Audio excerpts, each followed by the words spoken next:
Dear student, আমরা আজকে যেটা পড়াচ্ছি সেটা হচ্ছে রিয়াকশানস অফ ফেনল। আগের ক্লাসগুলোয় আমরা ফেনলের ফিজিক্যাল প্রপার্টি নিয়ে আলোচনা করেছিলাম আগের ভিডিওগুলোতে। আজকে আমরা ফেনলের কেমিক্যাল প্রপার্টি নিয়ে আলোচনা করব, that is reaction of phenol. ঠিক আছে? সো ফেনল এটা একটা aromatic alcohol. So aromatic alcohol যেমন অ্যাসাইলেশন হয়, এরও তেমনি হবে অ্যাসাইলেশন হবে, অর্থাৎ এখান থেকে এখান থেকে সিএল বেরিয়ে যাবে, তৈরি হবে এইরকম একটা জিনিস, অ্যাসাইলেশন অফ ফেনল। তৈরি হবে ও সি ডাবল বন্ড ও CH3, দ্যাট ইজ দেখো এটা CH3 সি ডাবল এইচ এর সঙ্গে ফিনাইল গ্রুপ, মানে এটা হচ্ছে ফিনাইল অ্যাসিটেট। অ্যাসাইলেশনের ফলে একটা এস্টার তৈরি হলো, ফিনাইল অ্যাসিটেট, এটা এস্টার ফিনাইল অ্যাসিড অ্যাসাইলেশন। একইভাবে বলেছিলাম যে অ্যাসাইলেটিং এজেন্ট, অ্যালকোহলের ভিডিওগুলো একটু দেখবে, দেখবে অ্যাসাইলেটিং এজেন্ট আমাদের আছে CH3 সি ডাবল বন্ড ও ও CO CH3, যেমন অ্যাসিড ক্লোরাইড কে ব্যবহার করা যায়, যেমন অ্যাসিড অ্যানাইডাইড কে ব্যবহার করা যায়। একইভাবে এই গ্রুপটা ঢুকবে,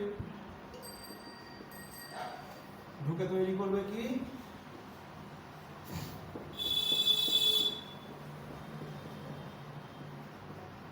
আর এই হাইড্রোজেন আর এই গ্রুপটা নিয়ে এসে একটা অ্যাসিটিক অ্যাসিড। তাহলে অ্যাসাইলেশন এই রিঅ্যাকশনটা অ্যাসিটিক অ্যানাইডাইড দিয়েও করা যায়, অ্যাসাইল ক্লোরাইড দিয়ে CH3CO CH3 অ্যাসাইল ক্লোরাইড দিয়েও করা যায়, দুটো দিয়েই করা যায়। একই রকম ভাবে ফেনলে যদি আমরা বেনজোইল ক্লোরাইড দিই, ফেনলে যদি আমরা বেনজোইল ক্লোরাইড দিই C6H5COCl, মানে একই অ্যাসাইলেশন রিঅ্যাকশন হবে, সেখানে ও CO C6H5, দেখো বেনজোইক অ্যাসিডের ফিনাইল এস্টার, তার মানে কি হচ্ছে ফিনাইল বেনজয়েট, এটা একটা এস্টার তৈরি হলো অ্যাসাইলেশনের পর। C6H5COOH, এখানে যদি H থাকতো তাহলে হতো বেনজোইক অ্যাসিড, না থাকে যদি H থাকতো হতো বেনজোইক অ্যাসিড। এখন Hটা সরে গিয়ে ফিনাইল গ্রুপ বসেছে, তাহলে বেনজয়েট, এই জায়গাটা বেনজয়েট। কিরকম বেনজয়েট? ফিনাইল বেনজয়েট, ফিনাইল গ্রুপযুক্ত বেনজয়েট, তাই নামটি হলো ফিনাইল বেনজয়েট। তাহলে এইভাবে অ্যাসাইলেশনে ফেনল কি তৈরি করে? অ্যাসাইলেশনের ফলে ফেনল তৈরি করে এস্টার। ঠিক আছে? এবারে আমরা চলে আসি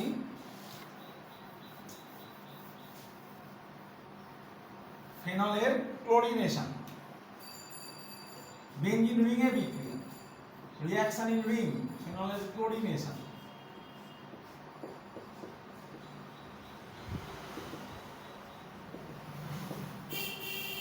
যেহেতু ফেনল ভীষণভাবে active towards the electrophilic reaction, কেন না বলেছিলাম ইলেকট্রোফিলিক রিঅ্যাকশন তাদেরই ভালো করে হবে যেখানে রিংয়েতে বেশি ইলেকট্রন আছে। দেখো ফেনল থেকে ইলেকট্রন রিংয়ে ঢুকছে, এই যে অক্সিজেন থেকে ইলেকট্রন রিংয়ে ঢুকছে, তো অক্সিজেনে এই বেঞ্জিন রিংয়ে বেশি ইলেকট্রন থাকলে ইলেকট্রোফিলিক রিঅ্যাকশনগুলো ভালো করে হবে। তো ক্লোরিন অ্যাডিশন হচ্ছে ইলেকট্রোফিলিক রিঅ্যাকশন, এখানে আর কিচ্ছু দেওয়ার দরকার নেই, শুধু ক্লোরিন ওয়াটার দিলেই হবে। অন্য অবস্থায় বেঞ্জিনে যদি ক্লোরিন যোগ করতে হয়, এখানে আমার একটা হ্যালোজেন ক্যারিয়ার দিতে হয় এফিডাস্ট, এখানে এটা দেওয়ার দরকার নেই, শুধু ওয়াটার দিলেই হবে। দিলেই কি হয়ে যাবে? এরকম ভাবে ক্লোরিন ঢুকে পড়বে, সরি OH। এখন এটা ইলেকট্রন ডোনার, যেহেতু সেখানে অর্থ প্যারা ওরিয়েন্ট, অর্থাৎ ক্লোরিন অর্থ জায়গায় ঢুকতে পারে বা ক্লোরিন প্যারা পজিশনে ঢুকতে পারে, দিস ইজ অর্থ প্যারা ওরিয়েন্ট। ক্লোরিন অর্থ পজিশনে ঢুকতে পারে বা প্যারা পজিশনে, এটা অর্থোক্লোরোফেনল।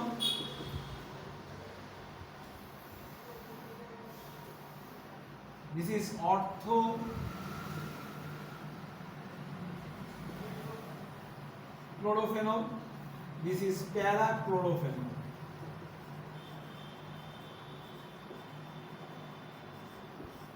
অর্থোক্লোরোফেনল এবং প্যারাক্লোরোফেনল এই দুটো জিনিস তৈরি হবে।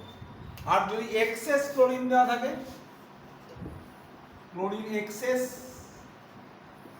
তাহলে এই ক্লোরিনটা সব জায়গায় ঢুকে যাবে, অর্থাৎ এই একটা অর্থ পজিশন, এই একটা প্যারা পজিশন, এই একটা অর্থ পজিশন, তার মানে তৈরি হবে 2,4,6 ট্রাইক্লোরোফেনল।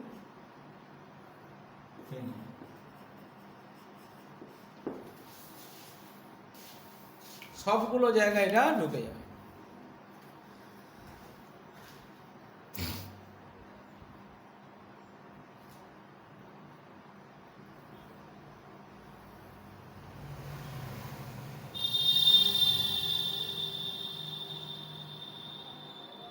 হয়েছে? একইভাবে ব্রোমিনের সঙ্গে রিয়াকশন হবে, দেখো same way it can react with bromine also.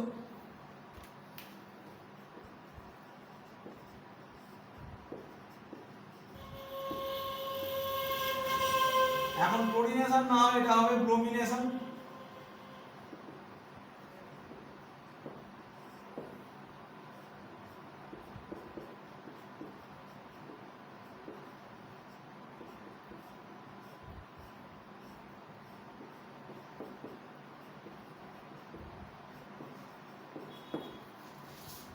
প্রথমটা হচ্ছে অর্থব্রোমোফেনল, দ্বিতীয়টা হচ্ছে প্যারাব্রোমোফেনল।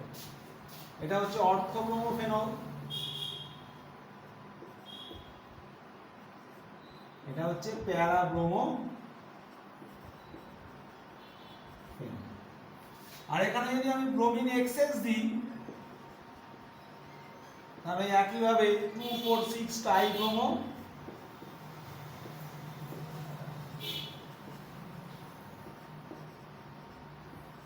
2,4,6 ট্রাইব্রোমোফেনল তৈরি হবে।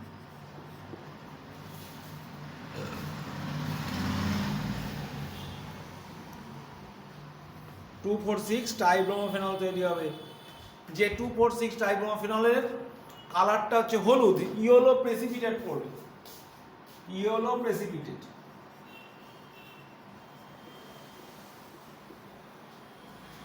ঠিক আছে? এই রিঅ্যাকশনটাকে ইউজ করা হবে, this reaction is use for estimation of phenol, অর্থাৎ একটা সলিউশনে কতটা ফেনল আছে, estimation of phenol. This reaction is use for estimation of phenol. এই ফেনল একটা রিঅ্যাকশনে কতটা ফেনল আছে, রিঅ্যাকশন নয়, একটা সিস্টেমে কতটা ফেনল আছে, একটা সলিউশনে কতটা ফেনল আছে, সেটা বার করার জন্য আমাদের এই রিঅ্যাকশনটা ইউজ করা হয়। ঠিক আছে? কারণ ওই ফেনলটাকে প্রেসিপিটেট করে নিয়ে, ওই ট্রাইব্রোমোফেনল করে প্রেসিপিটেট করে নিয়ে আমরা গ্র্যাভিটিমেট্রিক মেথডে কতটা ফেনল আছে সেটা বার করি। ঠিক আছে? তাহলে এটা এত কিছু জানার দরকার নেই, শুধু জানা দরকার যে এই রিঅ্যাকশনটাকে ইউজ করা হয় ফেনলের এস্টিমেশন করার জন্য, কতটা ফেনল আছে, ফেনলের কোয়ান্টিটি কতটা আছে সেটা জানার জন্য এই রিঅ্যাকশনটাকে আমরা ইউজ করি। হলো? এবার দেখো ফেনলের কিছু স্পেশাল রিঅ্যাকশন। আচ্ছা, নাইট্রেশন।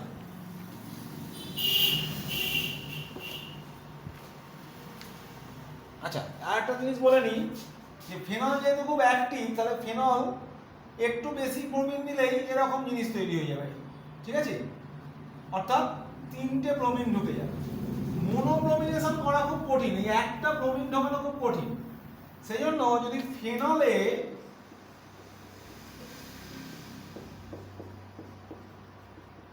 আমি যদি কার্বন ডাইসালফাইড দিয়ে ব্রোমিন দিই, তখন আর 3টে ব্রোমিন কখনোই ঢুকবে না, তাহলে 3টে ব্রোমিন ঢুকে যাওয়ারই কথা,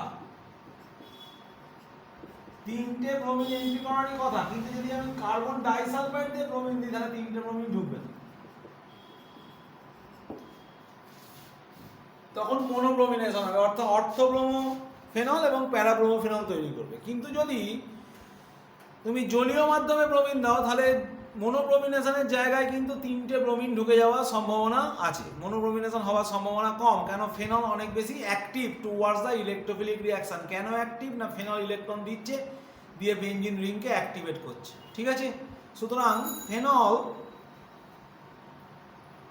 খুব সহজে 3টে ব্রোমিনকে ঢুকিয়ে নেবে। মোনোব্রোমিনেশন করার জন্য আমাদের কি করতে হবে? Carbon disulphide. আর মোনোব্রোমিনেশন না করে যদি আমি জল দিই, ওয়াটার ব্রোমিন দিই, তাহলে মেনলি এই প্রোডাক্টটা তৈরি হবে।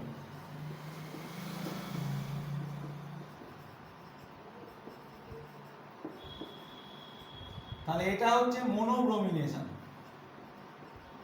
তাহলে মনোব্রোমিনেশন করতে গেলে আমাকে এই কার্বন ডাই সালফাইড ইউজ করতে হবে। এবার যদি একটা কোয়েশ্চেন দেয় কখনো এরকম কোয়েশ্চেন যে ফেনল থেকে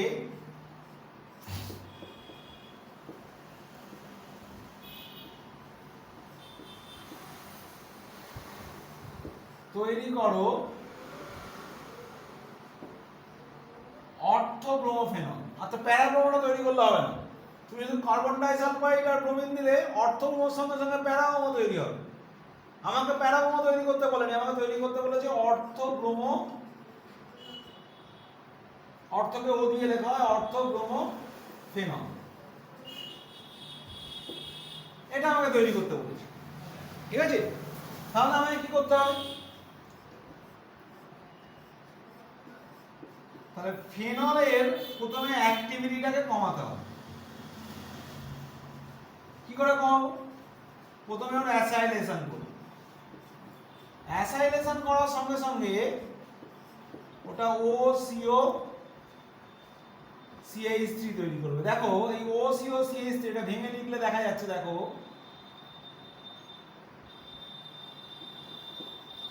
তাহলে আগে লোন পেয়ারটা শুধুমাত্র বেঞ্জিন রিংকে ডোনেট করছিল, এখন লোন পেয়ারটা বেঞ্জিন রিংকেও যেমন ডোনেট করছে তেমন এইখানেও ডোনেট হচ্ছে। তাহলে এই লোন পেয়ার বেঞ্জিন রিংকে বেশি ইলেকট্রন দিতে পারছে না, তার ফলে কি হচ্ছে, এই ফিনাইল রিংটা আগে যতটা অ্যাক্টিভেট হচ্ছিল ততটা অ্যাক্টিভেট হতে পারছে না। একে বলা হয় পার্সিয়াল ডিঅ্যাক্টিভেশন। Partial deactivation. তাহলে আমি বেঞ্জিন রিংকে পার্সিয়ালি ডিঅ্যাক্টিভেট করলাম, আর আগের মতো অ্যাক্টিভ নয়। এরপরে দেখো এখন অর্থ পজিশনের প্যারা পজিশন খোলা আছে, সেজন্য আমি এখানে কনসেন্ট্রেটেড H2SO4 দিলাম, দিলে সালফোনেশন হবে। এখন দেখো অর্থ পজিশনের জায়গাটা ক্রাউডেড, প্যারা পজিশনের জায়গাটা নন ক্রাউডেড। তাহলে এখন কনসেন্ট্রেটেড H2SO4 দিলে অ্যাকচুয়ালি OCOCH3 এইখানে SO3H ঢুকে যাবে। কেন? এইটা নন ক্রাউডেড পজিশন ছিল, ঠিক আছে, ওই জায়গায় SO3H ঢুকে যাবে। দিয়ে আমি তাহলে প্যারা পজিশনটাকে ব্লক করলাম। কেন? আমার তো অর্থ পজিশনে ব্রোমিন ঢোকানোর কথা, প্যারা পজিশনে ঢোকাবার কথা নয়, তাহলে আমি প্যারা পজিশনটাকে ব্লক করলাম। After blocking the para position then আমি দিলাম ব্রোমিন ওয়াটার। এখন ব্রোমিনের সঙ্গে ওয়াটার দিতে ক্ষতি নেই, কেন অলরেডি আমার এই একটা ডিঅ্যাক্টিভেটিং গ্রুপ ঢুকেছে, এই একটা ডিঅ্যাক্টিভেটিং গ্রুপ ঢুকেছে, ফলে বেঞ্জিন রিং আর অ্যাক্টিভেটেড নেই, বেঞ্জিন রিংয়ে বেশি ইলেকট্রন নেই, বেঞ্জিন রিং ডিঅ্যাক্টিভেটেড হয়ে গেছে। যেহেতু বেঞ্জিন রিং ডিঅ্যাক্টিভেটেড হয়ে গেছে তখন আর ডবল ব্রোমিন বা ট্রিপল ব্রোমিন ঢোকার কোনো অবস্থান বা জায়গা নেই। তখন এক কোথায় ঢুকে যাবে? তখন এইখানে ব্রোমিন যাবে। এরপরে ডাইলুট H2SO4 দিয়ে যদি আমরা হাইড্রোলিসিস করি তাহলে আমি পেয়ে যাব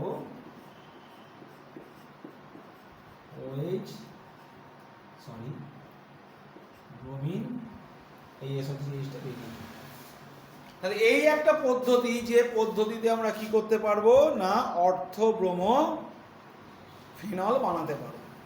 CH2 দিয়ে যদি বানাও কার্বন ডাই আর সালফাইড দিয়ে, তাহলে তুমি অর্থব্রোমোর সঙ্গে সঙ্গে প্যারাব্রোমোও পেয়ে যাবে। মনোব্রোমিনেশন অবশ্যই হবে, কিন্তু অর্থব্রোমোর সাথে সাথে প্যারাব্রোমো পেয়ে যাবে। আমার তো প্যারাব্রোমো দরকার নেই, আমার অর্থব্রোমো। তাহলে এই পদ্ধতিতে প্রথমে পার্সিয়াল ডিঅ্যাক্টিভেশন করে তারপরে SO3H দিয়ে প্যারা পজিশন ব্লক করে আমরা কি করব, অর্থ পজিশনেই শুধুমাত্র ব্রোমিনটা ঢোকাবো। তাহলে একটা ভালো কোয়েশ্চেন, যে কোয়েশ্চেনটা যে কোনো সময় আসতে পারে, যে ফেনল থেকে অর্থব্রোমোফেনল, এমনি এমনি হবে না, এইভাবে করতে হবে। নেক্সট আমরা আসি নাইট্রেশন, আর একটা electrophilic reaction nitration. Nitration of phenol.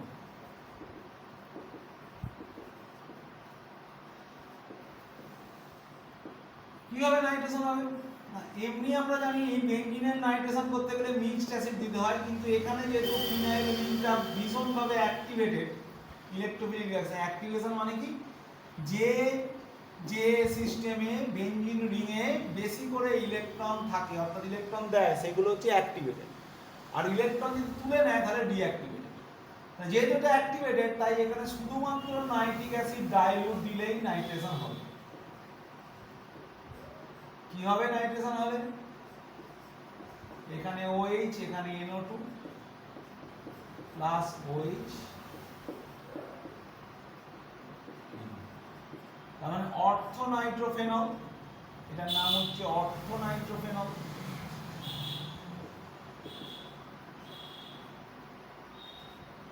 এটার নাম হচ্ছে প্যারা নাইট্রোফেনল।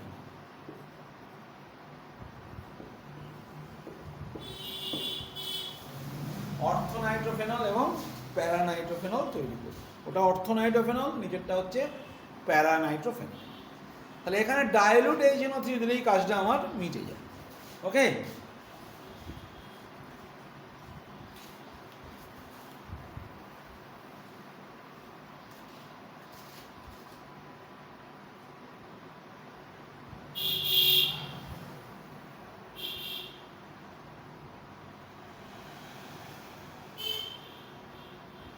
এবারে আমরা আসি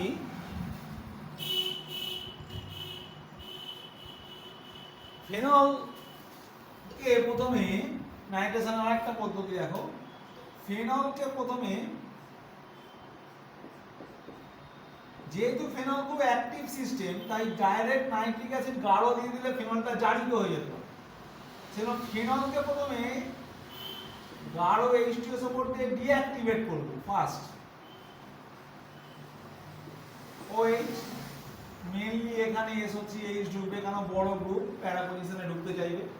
তাহলে যেই SO3H গুলো ডিঅ্যাক্টিভেট হলো, এবারে এখানে আমরা কি করব না গাঢ় HNO3 দেবো। গাঢ় ডিঅ্যাক্টিভেট হলে অসুবিধা নেই, 100 ডিগ্রি সেন্টিগ্রেড ডিঅ্যাক্টিভেট করে দেওয়ার পরে আমি HNO3 দিতে পারি। যদি ডাইরেক্ট দিয়ে দিই তাহলে মুশকিল হয়ে যাবে। ডাইরেক্ট গাঢ় দিয়ে দিলে কি হয়ে যাবে, এটা প্যারাবেঞ্জোকুইনন এরকম জারিত হয়ে যাবে, জারিত হয়ে গিয়ে প্যারাবেঞ্জোকুইনন তৈরি হবে। সেই জন্য ফেনলের ডাইরেক্ট আমরা কোনোদিন HNO3 দেবো না, একে ডিঅ্যাক্টিভেট করে তারপরে HNO3 দেবো। আর নাইট্রেশন বানাতে চাইলে আমরা ডাইলুট HNO3 দিয়ে করব। কিন্তু এখানে আমার দরকার অনেকগুলো নাইট্রো গ্রুপ ঢোকানো, একটা নয়। সেই জন্য আমি গাঢ় HNO3 ব্যবহার করতেই হয়েছে। এবং এটা যাতে না জারিত করে দেয় এটাকে, তাই প্রোটেক্ট করার জন্য আমি একে রিংটাকে ডিঅ্যাক্টিভেট করেছি। কি দিয়ে করেছি? SO3H দিয়ে করেছি। এবারে দেখো এখানে OH, এখানে NO2, এখানে NO2 ঢুকে গেল আরেকটা, এখানে তাহলে 2,4,6 টাইনাইট্রোফেনল তৈরি করলো। 2,4,6 ট্রাইনাইট্রোফেনল, যেটাকে বলা হয় পিকরিক অ্যাসিড। তাহলে এইভাবে ফেনল থেকে পিকরিক অ্যাসিড তৈরি করা যায়। ফেনল থেকে পিকরিক অ্যাসিড তৈরি করা যায়। By this process we can produce picric acid from the phenol. ঠিক আছে, এবারে আরেকটা নাইট্রেশনের কথা বলি।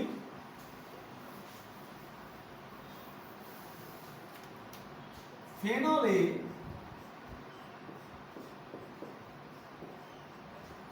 যদি NaNO2HCl দেওয়া হয়, এটা আমরা পড়িয়েছিলাম, কেন NaNO2HCl দিলে তৈরি হয় HNO2।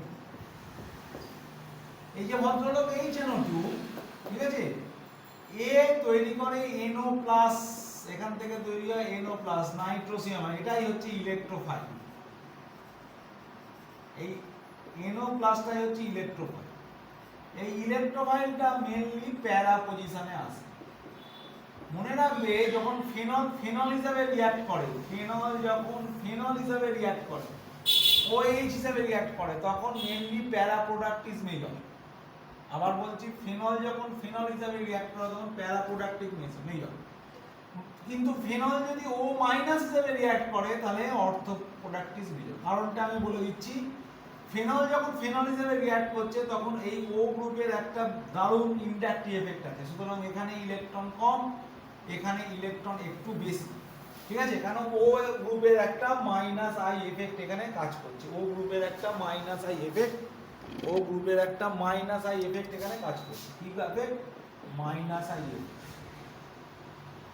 Due to this effect এখান থেকে ইলেকট্রন বেশি করে তুলছে, কারণ কাছে আছে, এখান থেকে কম তুলছে। তো ইলেকট্রোফাইলটা এখানে কম আসবে, এখানে বেশি আসবে, কেন না এখানে বেশি দেবে। তাহলে মনে রাখবে এই কথাটা, OH যখন OH হিসাবে কাজ করে, ফেনলে যখন OH-টাও OH হিসাবেই থাকে, তখন ফেনল বেসিক্যালি বেসিক মিডিয়ামে বা নিউট্রাল মিডিয়ামে, বেসিক্যালি অ্যাসিড মিডিয়ামে বা নিউট্রাল মিডিয়ামে OH হিসাবে থাকবে, ঠিক আছে, ফেনলটা ফেনল হিসাবে থাকবে, তখন কিন্তু আমাদের প্যারা প্রোডাক্টটা মেজর হবে, ঠিক আছে, এখানে প্যারাতে ইলেকট্রনের পরিমাণ বেশি। ওকে, এবং নেক্সট আমরা দেখো একে যদি আমরা জালিত করি, এটা হচ্ছে 0 to 4 ডিগ্রি সেন্টিগ্রেডে কাজটা হবে, না হলে এই রিঅ্যাকশনটা ভেঙে যাবে, ঠিক আছে। এবার একে যদি আমরা জালিত করি, অক্সিডাইজ করি, তাহলে এটা হয়ে যাবে প্যারানাইট্রোফেনল। তাহলে যদি বলে ফেনল থেকে শুধুমাত্র মেজর প্যারানাইট্রোফেনল তৈরি করো, তাহলে এই পদ্ধতি ইউজ করবে। আগে ডাইলুট HNO3 দিয়ে ইউজ করলে আমাদের কি হবে, ডাইলুট HNO3 ইউজ করলে আমাদের কি হতে পারে, ডাইলুট HNO3 যদি আমরা ইউজ করি, ঠিক আছে, তাহলে আমাদের অর্থ প্রোডাক্ট এবং প্যারা প্রোডাক্ট দুটোই পাবো, ঠিক আছে। কিন্তু এইভাবে ইউজ করলে আমরা মেনলি কি পাবো, প্যারা প্রোডাক্ট পাবো, ঠিক আছে। আজকে এইটুখানি, আবার আমরা নেক্সট ভিডিওতে ফেনলের অন্য আরও কিছু রিয়াকশান